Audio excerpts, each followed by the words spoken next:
As Rick Santelli ran it on CNBC about the stimulus bill and helped launch the modern-day Tea Party movement, our next guest was doing more than ranting.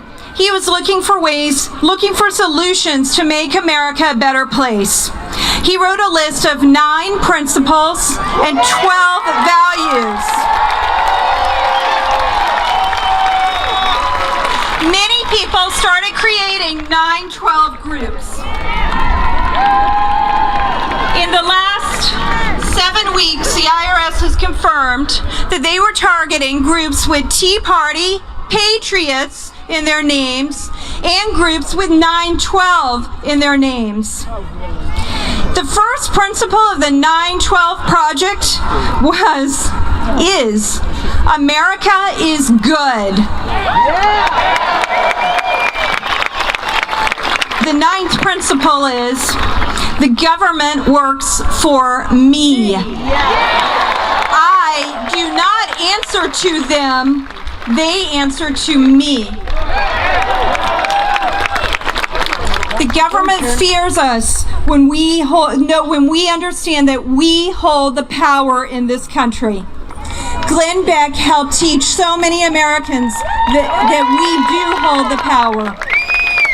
Please join me in welcoming a man who has taught about the Constitution, who is standing with citizens across this land, showing how we can exercise our civic authority, and who is fighting for freedom, standing with us today, Glenn Beck.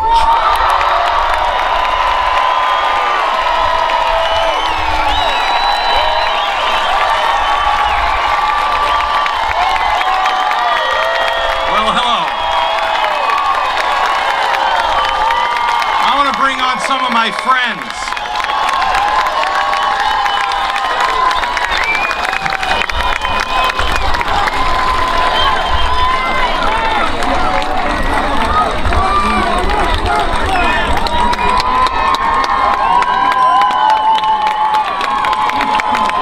I want to bring on some people that are warriors because our tactics have got to change.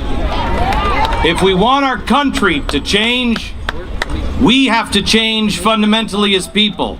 Today, inside, they dedicated a brand new statue to another American giant. This one was Frederick Douglass. Yeah! He was a man that was born into slavery, but knew instinctively that he was not a slave. To keep a man a slave, you have to do much of the same as the old circus masters used to do around the turn of the last century with elephants. You'd clamp heavy chains around their legs, and then you would stake it to the ground. Then you would take the elephant and you would beat it, and you would terrorize it. And after a while, you could unstake the chain. The elephant would just give up. He would no longer move. Just the mere rattle of the chain was enough to scare the elephant. And so they would give up, and they would do whatever it was the circus master required. Frederick Douglass was lucky enough to grow up in a house where he was taught to read and to write and to think. He knew that God did not make men to be masters over other men. He knew that God did not intend any man to impose unrighteous dominion over any man or beast. It is time that Americans remind themselves of this truth again and rise up against the intimidation before the handful of peanuts from our new political circus masters are considered kindness instead of the symbol of evil cruelty which they are.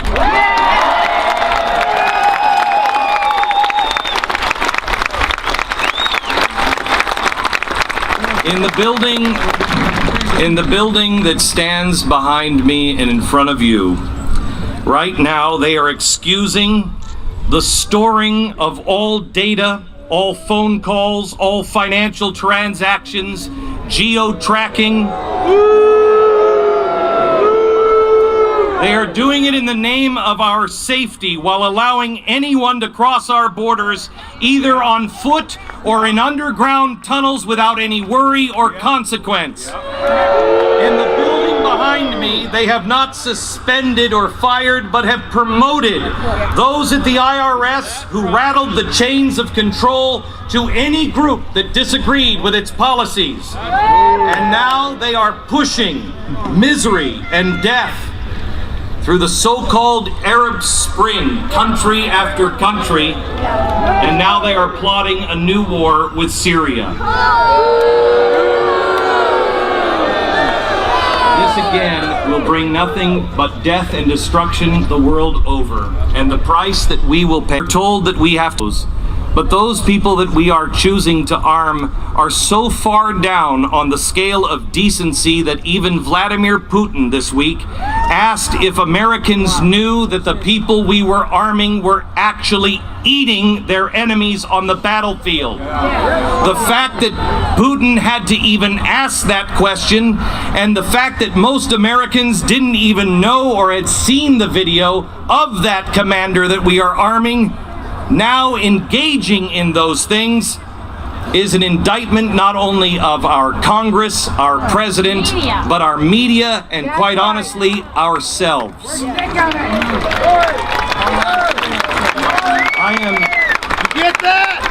I called some friends to stand with me today, some modern-day spiritual giants. They are from different faiths, they are from different backgrounds, they have some different views, I'm sure, but we all have one thing in common.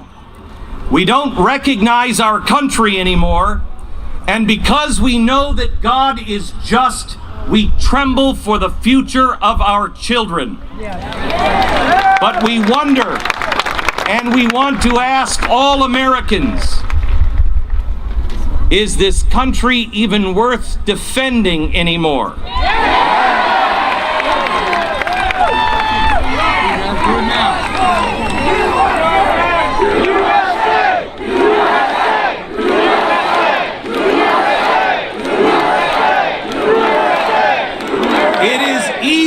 To shout USA.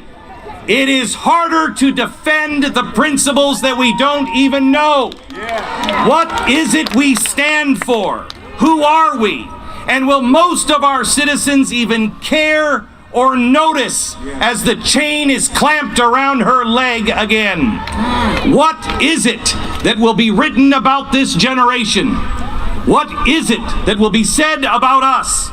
The greatest generation has almost completely passed. It is us now that historians will watch to see what we will do.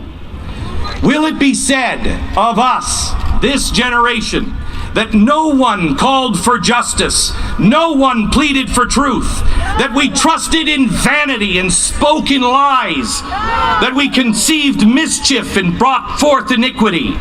What is it that we even believe anymore? And where did we get these ideas that now seem to be so popular with our fellow citizens? Liberty! Our forebears came to these shores not for free stuff, but for freedom. Our forebears came here to make their own way, to create a different life. They came here because they knew that God made them free, and they were free to pursue their own happiness and take responsibility for their own lives and their own actions. They came here because even though they may have come from different religions, they knew they had the right to worship the God of their understanding the way they chose to worship.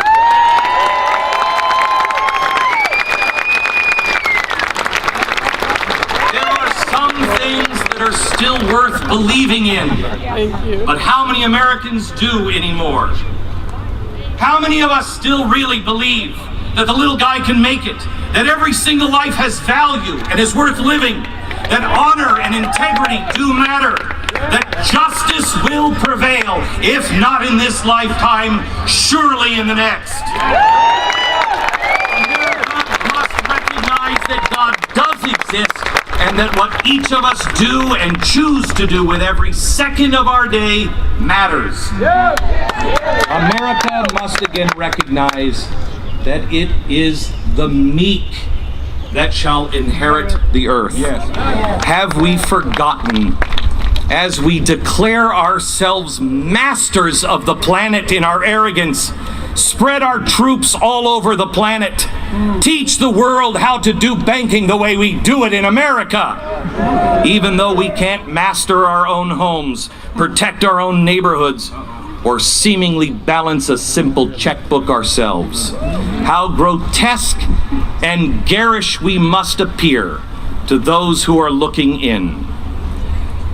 I, for one, still believe in the simple, silly notion of truth, justice, and the American way.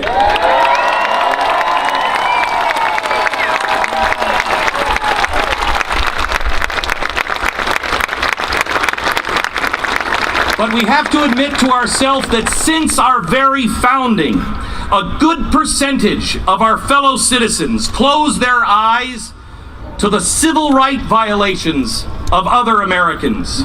There was only about 10 to 20% of those who fought in the American Revolution. Only about 10 or 20% of the entire population of America was involved. The rest stood out and watched to see what would happen. People all our history have said things like, well, I'm okay. Well, I just don't want to think about that. That's kind of a bad thing. Or I'm busy. Or it doesn't personally affect me. Or it can't be as bad as they say. Or even if it is, I'm just one person. And what difference can I make? Nothing has changed except the chairs at the table. Someone is always on the losing end of the stick of power. Blacks are the most obvious, the Chinese, the Native American, but let's not forget the Irish, or the Catholics, or the Mormons, or the Jews. And now it seems those on the short end of the stick are all those of faith that will not conform.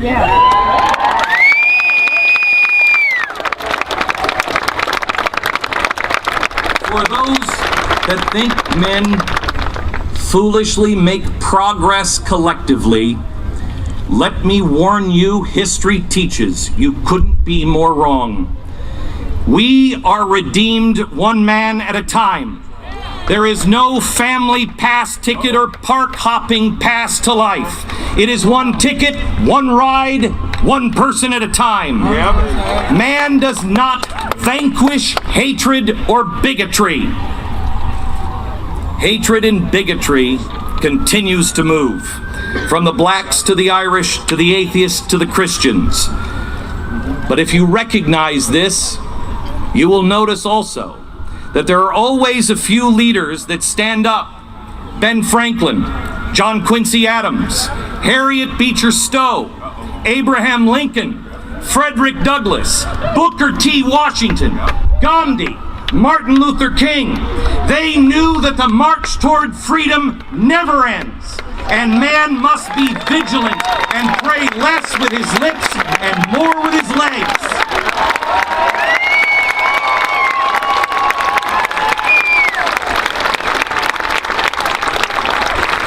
Those few people inspired just handfuls of people. They never forgot that truth, justice, and freedom are the well springs of the water of man's civil rights, and so they must be upheld for all men. Those that you don't know, those that you don't like, most importantly, those that you do know and really don't like. Because if their rights are violated, all rights are violated. In the past, these historic stands in America, which we now call civil rights movements, were all done by a small but dedicated portion of citizens, which led to great and profound changes in our nation. But those movements always started in the same place, the church, Yes. and with people of God. And usually not the popular churches. Usually not the preachers that everybody loved to hear. They were the preachers that put it all on the line. They were the preachers like these men who knew they were born free, but that freedom comes at a profound price, profound responsibility. People that stood against injustice, hatred, and bigotry. Our pulpits in this country have gone silent out of fear, out of arrogance, or out of apathy. Their faith is now found in the wisdom of man and not the power of God. Yes. For some preachers losing their tithing checks, or maybe it's the gold Rolex, has become more important than losing man's freedom. Whatever the reason, they are no longer willing to call evil by its name. And there is no vision.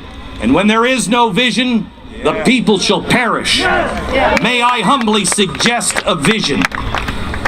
Martin Luther King knew the answer, and he lost a lot more than congregants on his march. Yes. Students today all across our country are taught that his vision probably came from Gandhi, or maybe that idea came from some progressive philosopher in the early 20th century. Martin Luther King's vision of although we all be free men, when we choose to make ourselves servant to all, we gain the more, did not come from a progressive philosopher, believe me. Let's get a couple of things straight. What MLK and Gandhi and Lincoln, what they all did was not progressive or new. It was ancient. Hollywood, Woodstock, and the hippie culture was not the source of the power of the 1960s civil rights movement.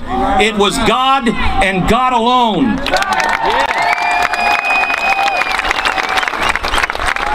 It was God that led those men and women risking their lives over that bridge in Selma, Alabama. Not Janis Joplin, not Columbia University, and it sure the hell wasn't a labor union.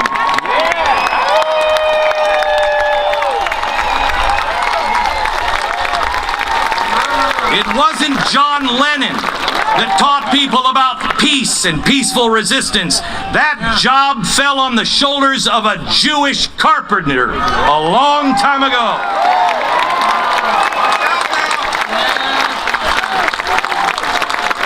The rights that so many Americans ignorantly preach about, whine about, aren't even theirs.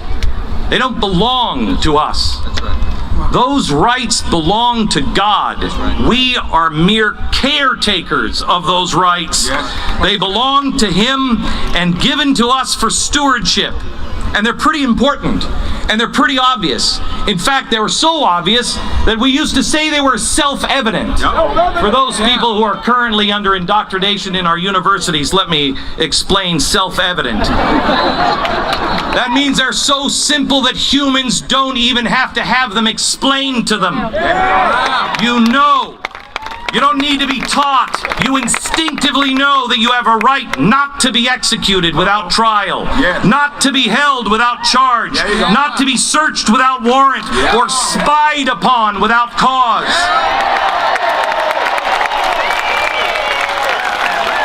The government is no longer the protector of those rights. They are the chief violator of those rights. And so we must stand and protect them.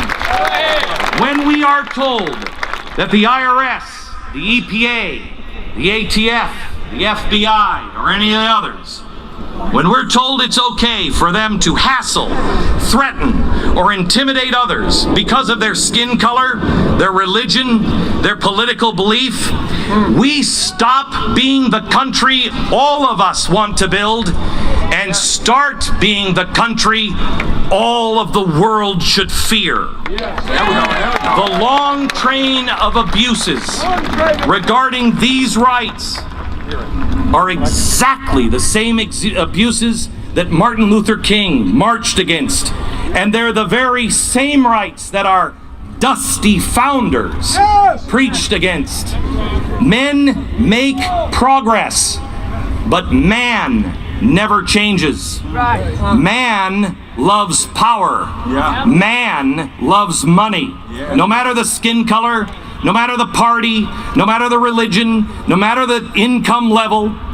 These systems, I stood up there last week and I looked down at how the streets point directly to the Speaker of the House.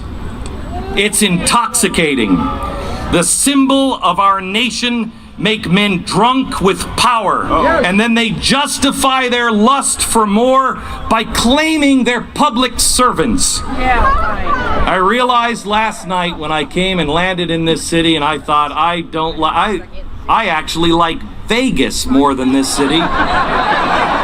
I realized the only difference between Las Vegas and Washington, D.C. is at least Vegas has the decency to admit it's full of crooks and hookers.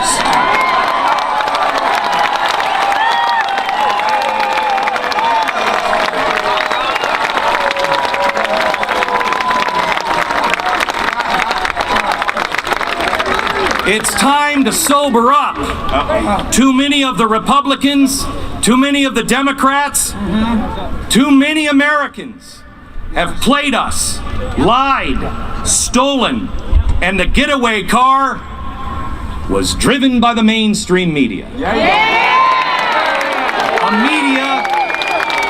media that can no longer with a straight face.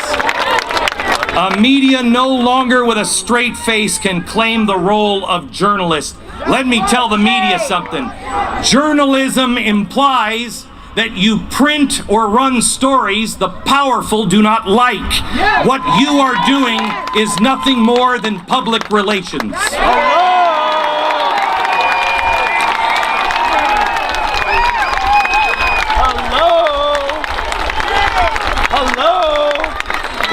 We are not violent.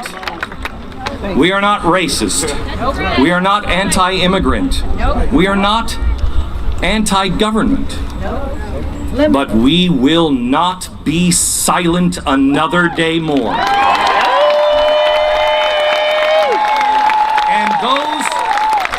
And those who wish to use unrighteous dominion over mankind are not enemies of ours. They are enemies of his. And I have a sneaking suspicion he's not going to be silent much longer either. We as a people no longer accept the lies, the corruption, the information and data gathering. It is evil. It is un-American. It is wrong. We come here today to send a very clear message, to surround all of those who wish to stand and break that cycle of corruption. We will use ourselves as shields, if need be, to protect those who are in the system, the elected official or the whistleblowers, with the courage to stand and tell the truth.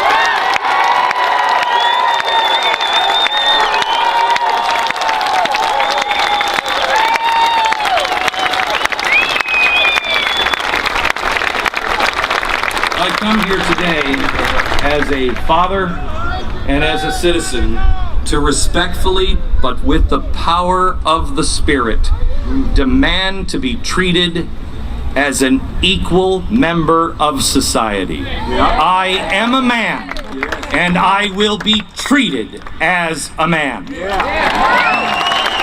I answer to only one king, and his kingdom will come. His will be done. We have chosen sides. We choose God. And America as a nation must do the same as well. We come here again to declare our independence, to reaffirm our founding principles. We as a nation, in our documents and again today, acknowledge there is a creator. Yeah. We acknowledge that he gives us certain inalienable rights. We declare that government exists primarily to protect those natural God-given rights. We declare that God has established right and wrong.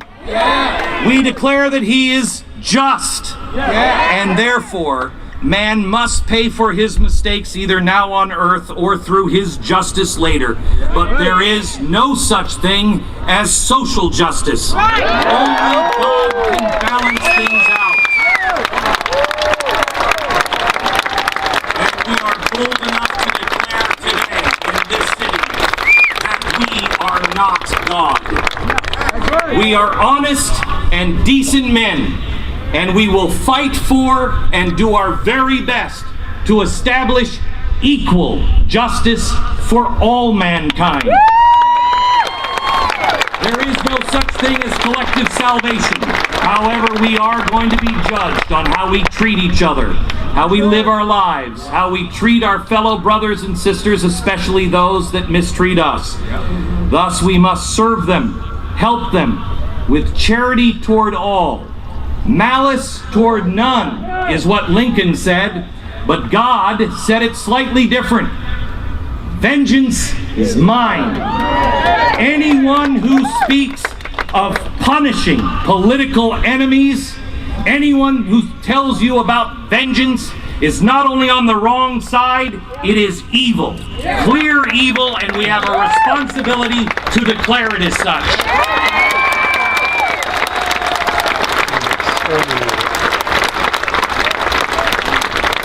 America, your job has just begun.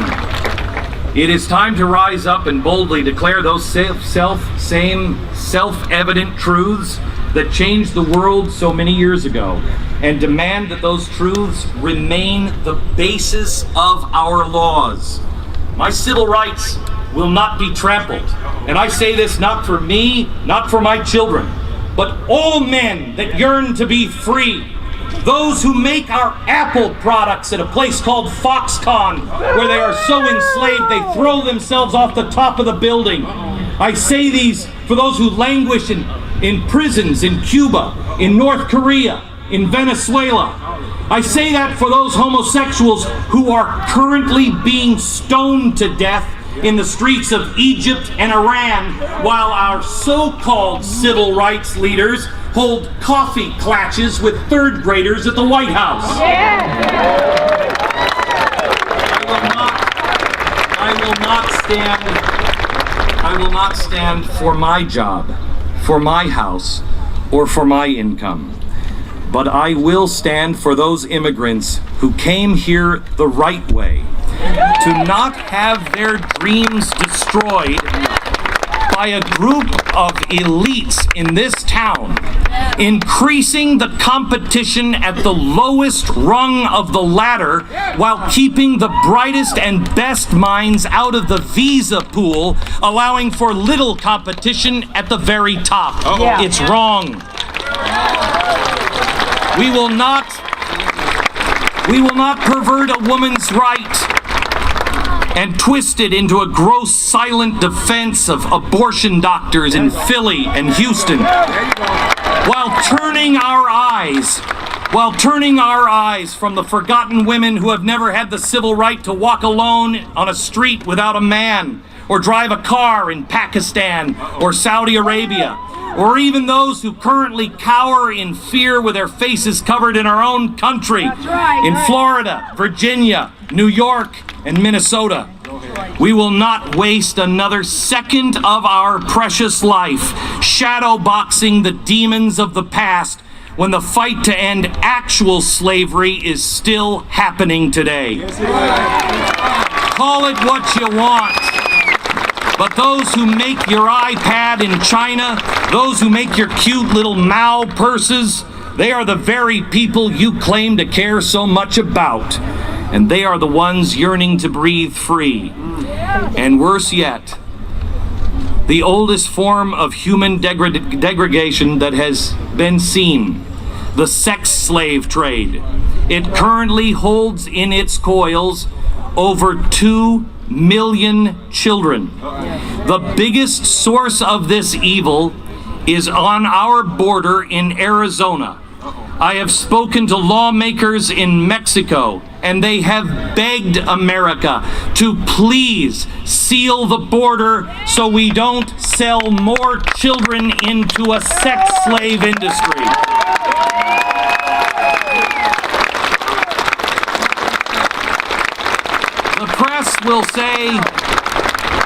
The press will mock and say what they will, and they will also say, how dare men declare themselves to be the next Martin Luther King or civil rights leader. How blind people are to believe that the civil rights movement ever ended. The civil rights movement never ends, and it never will. It has been marching on since the beginning of time. Where Martin Luther King started is where Gandhi left off, and where he picked it up, Abraham Lincoln left it off, and before that it was Whitfield all the way back to Moses. Yep. It is never too late.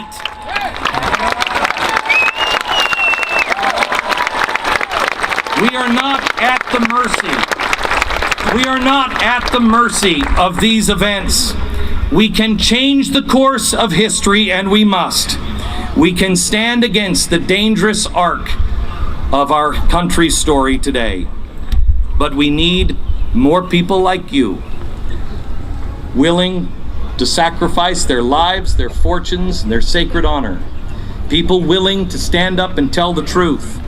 The last century was a century of genocide, where collectivists, National Socialists, communists, evil rose up time and time again and swallowed up the lives of millions. It happens every time. Man says the collective is more important than the individual.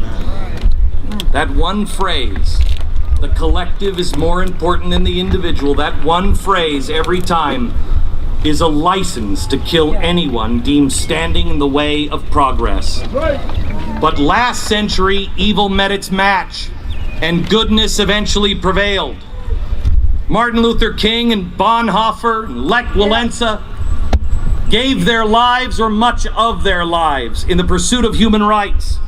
They took the side of justice over injustice. They held aloft the torch of freedom to push out the darkness of hate. These men and women lived difficult lives. They often lived shortened lives.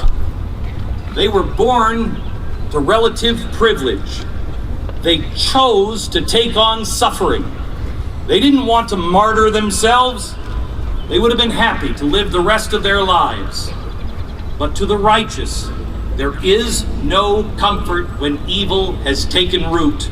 Amen. The cause of human rights has been taken over in this country by a group of clownish organizations who share very little with the individuals who led the movement in the 60s. Human rights was once a cry for justice. Now it's merely used as a threat. These organizations have become bullies, grotesque parodies of the principles they pretend to represent. They criticize free nations and spare the unfree. They are nearly comical in their double standards. They are no more the enforcers of civil rights. They are the attack dogs who wish to keep men confined in spaces they design.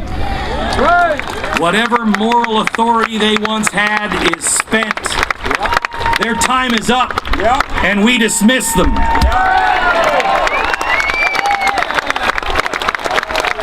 I beg those with eyes and ears to heed the call and to begin to train yourself now under the exact same system used by Martin Luther King. Search his words out.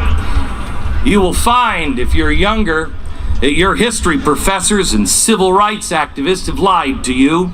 They've left out the real author of those words. Read them, ponder them.